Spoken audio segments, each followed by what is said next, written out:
kuendelea katika maisha, na naomba Mungu aendelee kufanyia uwepesi katika masomo yake ya chuo kikuu ili aweze kufanya vizuri, na pia ajaliwe akili, hekima, busara na upendo, aweze kufanikiwa katika maisha. Nimeomba na Kristo mmoja. Familia ya Mtabiwa wanamshukuru Mungu kwa neema na baraka zake anazowajalia katika biashara zao. Wanaomba Mungu azidi kuwasimamia na kuwaongoza katika biashara zao. Hizo familia ya Peter Mrema wanamshukuru Mungu kwa neema na baraka anazowajalia, na wanaomba azidi kuwaongoza ili waweze kumaliza mwaka 2025 salama. Jumuiya ya Mtakatifu Mari wanamshukuru Mungu kwa neema na baraka zote anazowajalia. Wanaomba ulinzi, afya njema, ushindi, haki na amani, na kuwatimizia haja za mioyo yao ingawa hawastahili. Kumshukuru Mungu kwa kumwezesha kumaliza kidato cha 4 salama, na naomba neema na baraka katika maisha yake. Pia anaombea wazazi wake na walimu watakaosahihisha mtihani waweze kusahihisha vizuri na kuweza kupata matokeo mazuri. Imeombwa na mseminari mmoja. Kumshukuru Mungu kwa kuponya ugonjwa wa kansa. Anaomba Mungu azidi kumuimarishia afya yake pamoja na kuilinda familia yake. Imeombwa na Mariona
familia ya Joseph Mwakabana, kuombea marehemu mama yao Wajula Temba, Mungu amsamehe makosa yake na ampe pumziko la amani, imeombwa na watoto wake. Kuombea marehemu Mary Shayo na marehemu wote wa jumuiya ya Mtakatifu Antoni na Padua, Mungu awajalie pumziko la amani, imeombwa na jumuiya ya Mtakatifu Antoni na Padua. Kuombea marehemu William Ruhage, Makurata Mnyenyewa, Festo Ruhage, Daniel Ruhage, Evaristo Ruhage na Imakulata Ruhage wapumzike kwa amani, imeombwa na familia ya Ruhage. Kuombea marehemu Renatus Nasiru, Diana Hugo na Morasika Abula, Mungu awasamehe makosa yao, wapumzike kwa amani, imeombwa na familia ya Manangwa Katawili. Kuombea marehemu Francis Ngamula, Maria Magdalena Zibaya, Simoni Samson Mbwagu na Lucrecia Luka Mbwagu, na marehemu wote wa ukoo wa Ngamba na Mbwagu, Senda na Kazi Mbaya. Kuombea marehemu Christina Bongo, Mungu amjalie pumziko la milele, imeombwa na chama cha wazazi wa kanda ya Mtakatifu Faustina. Kuombea marehemu Emma au Chapaulinge, pumziko la milele, imeombwa na waliopumzika. Kuombea marehemu Sarah William Ruhage, ambaye anasikiliza pamoja na kufariki kwake, aendelee kupata pumziko la milele, imeombwa na familia ya Ruhage. Kuombea marehemu Merkani Mariki na Serena wa Kutaza, Mwenyezi Mungu awape pumziko la amani, imeombwa na Linda Mariki. Kuombea marehemu Christopher Beno, Asante Beno, Angelika Joseph, Serapio Matei na Lucia Serapio, wapate pumziko la milele.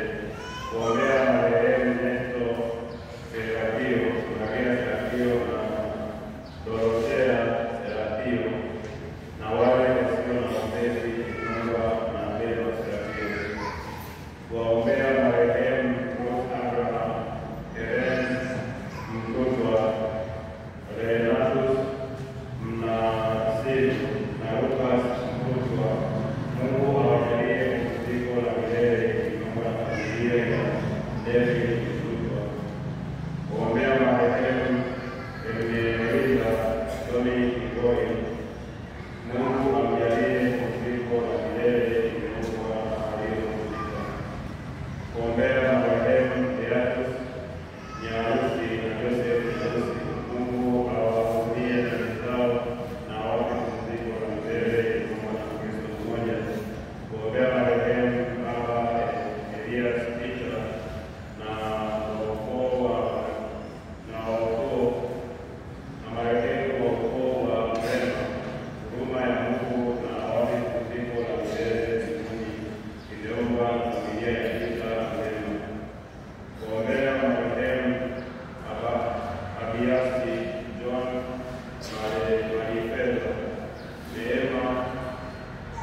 na haki itakuwa mshipi wa viungo vyake, na uaminifu mshipi wa kuvifungia.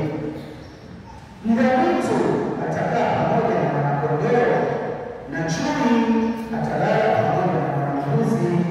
Ndama na mwana-simba na kinono watakuwa pamoja, na mtoto mdogo atawaongoza. Ng'ombe na dubu watalisha pamoja, watoto watalala pamoja, na simba atakula majani kama ng'ombe. Na mtoto aliyeachishwa atatia mkono wake katika pango la fira. Hawataabudu wala hawataharibu katika mlima wangu wote mtakatifu, maana dunia itajawa na kumjua Bwana katika vile maji, kama vile maji yanavyofunika bahari. Na itakuwa katika siku hiyo, shina la Yese lisimamayo kuwa ishara kwa kabila za watu. Yeye ndiye ambaye mataifa watamtafuta, na mahali pake pa kupumzikia patakuwa na utukufu. Neno la Bwana.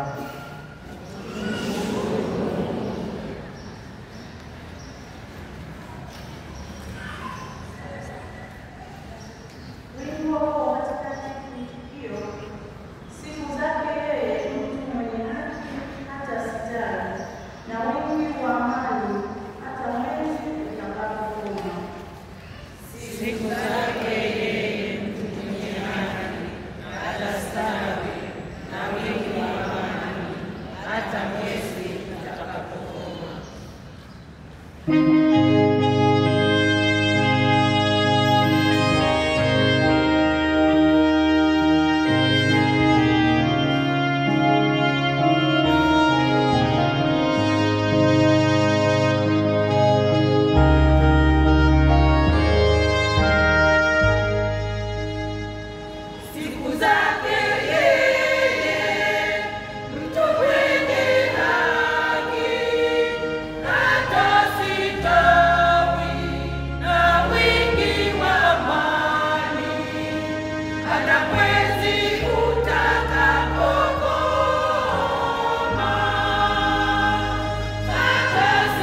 Na Mungu mwenye saburi na faraja awajalie dunia mamoja, ninyi kwa ninyi, kwa mfano wa Kristo Yesu, ili kwa moyo mmoja na kwa kinywa kimoja mpate kumtukuza Mungu Baba wa Bwana wetu Yesu Kristo.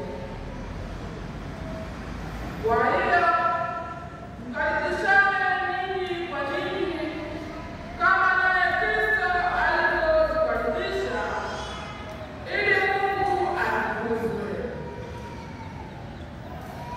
Kwa maana nasema ya kwamba Kristo amefanyika mhudumu wa agano la kutahiriwa kwa ajili ya kweli ya Mungu, kusudi athibitishe ahadi walizopewa baba zetu, tena ili mataifa wamtukuze Mungu kwa ajili ya neema zake, kama ilivyoandikwa,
Tumsifu Yesu Kristo.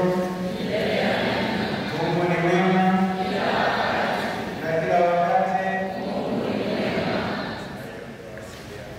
Basi kama wakati alipotambulika leo ni Jumapili ya Upendo, na tunawasha mshumaa hili kujulikana kama Jumapili ya Upendo.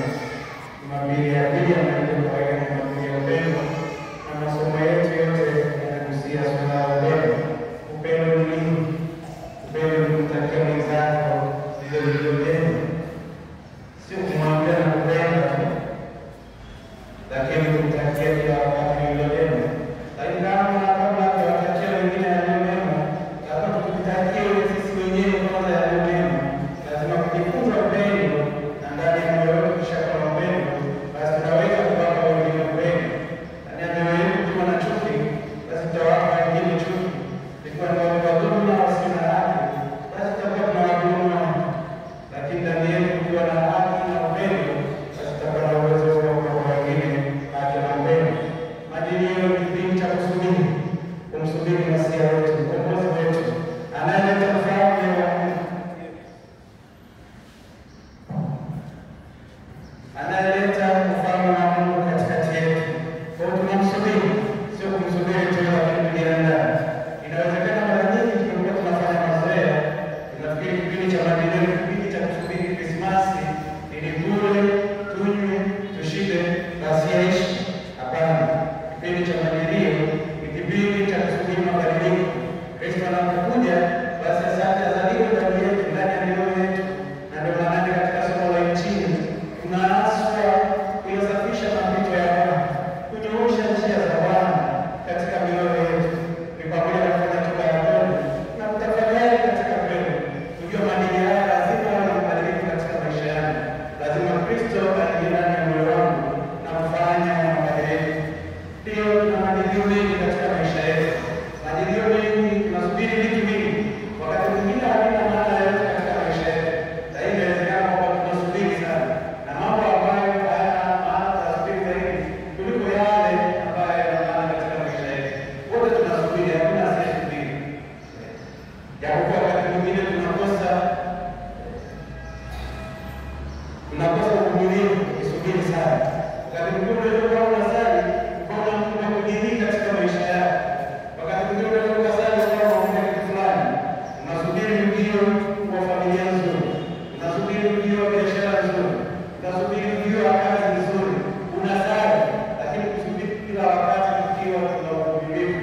Bila uvumilivu basi tutakuwa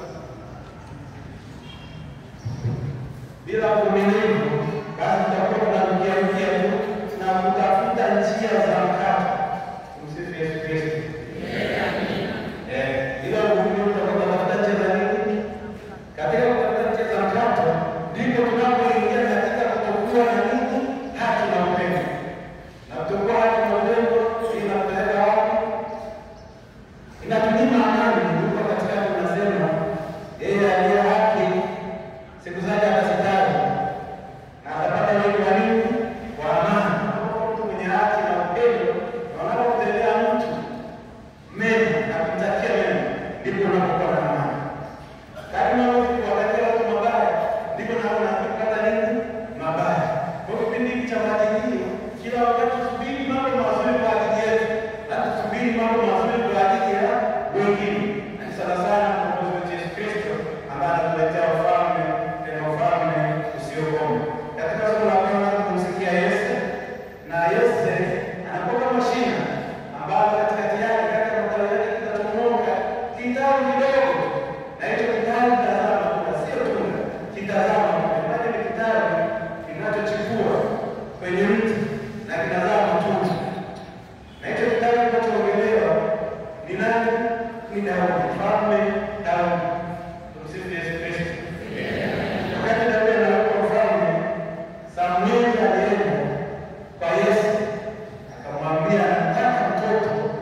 Sisi wenyewe hatuna haki na tunaishi na watu ambao hawana nini?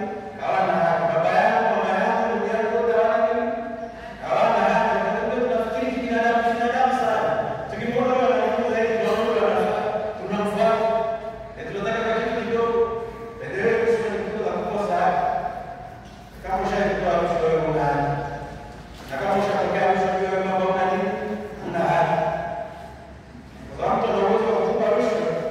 Hata kama ni mwenyekiti wa jumuiya, leo alikuwa wanazungumza kwa wanania. Walikuwa wanaandishwa. Kwenye jumuiya zetu akija mtu mwenye hela, ana mtu ambaye anaangalia kwanza. Jiangalie na wewe sifahamu usifikirie. Akija mtu mkubwa hapo anaangalia kwanza. Si ni mkubwa? Tumsifu Yesu Kristo. Sidanganya. Sidanganya mkubwa anaangalia kwanza. Yesu akosea tunaangalia hapa. Ndipo wanadamu tulipofanya tunajua manake tunasikiza watu kungama ili tuwe kwa haki. Wewe angalia msichana wa kazi au kaka wa kazi nyumbani. Unamtendea. Na wewe unaamka asubuhi kumtukana kila ile hatusi. Kisa amechelewa kupika chai kwa ajili ya mke wako. Hapo kienda ofisini ukipuswa kidogo utapiga kelele mpaka watu watasikia. Lakini unamkosea haki kwa nyumbani analia kilio kikubwa. Na ukipika kilio kikubwa bali kuvumilia sio kuvumilia. Yeye anavumilia mengi na inabidi kuvumilia. Tunalia haki yetu watu wa haki sisi wenyewe. Mimi ni mtu wa haki. Nina haki baba. Kana haki kama unakuwa ni ya Mungu ili iwe. Tumsifu Yesu Kristo. Hakuna neno moja ili iwe. Najiomba mimi mwenyewe ili iwe. Tumsifu Yesu Kristo. Ili tupate kufika na kesho. Wakati mwingine hatuna haki kwa wenyewe na tunategemea kwa watu wengine. Tujipe haki sisi au tuweze kuwapa wengine haki. Itendee haki kwanza. Hapo ndio uweze kuwatendea wengine.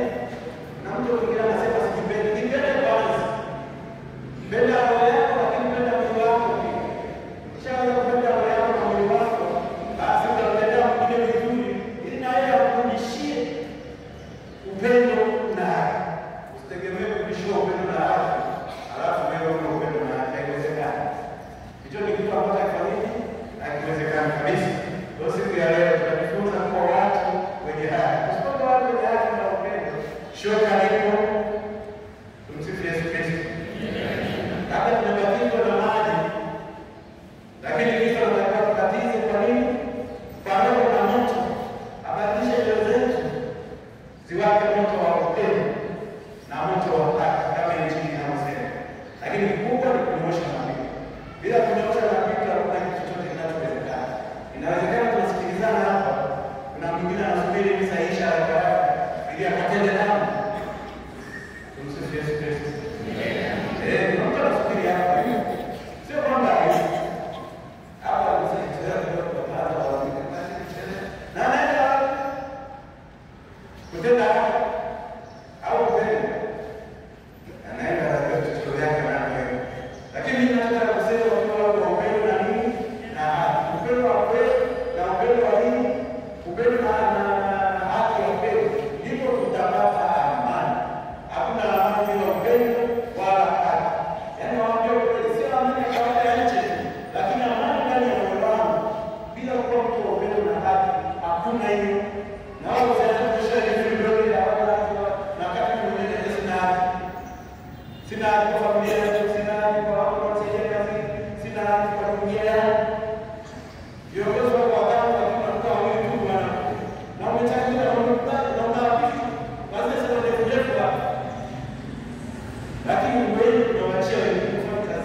tuwasaidie kuanzia chini kila wakati, ndio watu wenye haki na watu wenye upendo wa kweli, na ndipo tutapata amani ya kweli, amani ya roho na amani ya mwili. Tumsifu Yesu Kristo.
katika wakati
tuendelee